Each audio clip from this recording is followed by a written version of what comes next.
পরিবার এবং আহত পরিবারের সম্মানিত সদস্য বৃন্দ, আমাদের আহ্বানে সাড়া দিয়ে আপনারা এখানে উপস্থিত হয়েছেন। আমরা সুযোগ পেয়েছি যে এই ধরনের গর্বিত সন্তানদের সাথে এবং পরিবারের সদস্যদের সাথে আমিরি জামাত সহ বাংলাদেশ জামাত ইসলামী আজকে আপনাদের সাথে ইত্যাদি করার সুযোগ আমরা পেয়েছি। সেই সুযোগ আপনারা করে দিয়েছেন, এই জন্য আমরা আন্তরিকভাবে কৃতজ্ঞতা জ্ঞাপন করছি আপনাদের প্রতি। প্রধান অতিথি সহ সম্মানিত অতিথিবৃন্দকে ঢাকা মহানগরী দক্ষিণের পক্ষ থেকে আমরা আন্তরিক কৃতজ্ঞতা জ্ঞাপন করছি।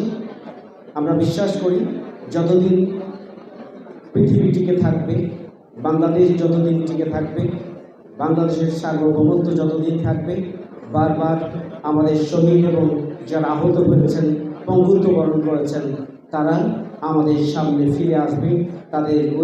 তাদের লড়াকু সেই ভূমিকা, সংগ্রামী ভূমিকা এবং চেতনা বারবার আমাদের জন্য পাথেয় হয়ে আমাদের সামনে ফিরে আসবে এবং বাংলাদেশকে আমরা একটা স্বাধীন সার্বভৌম বাংলাদেশ হিসাবে আমরা ধরে রাখার জন্য আগামী দিনেও শহীদদের এবং গাজীদের মতো করে নিজেদেরকে বিলিয়ে দেওয়ার জন্য আমরা রাজপথে থাকবো ইনশাআল্লাহ।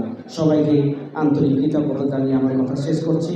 এই পর্যায়ে সম্মানিত প্রধান অতিথিকে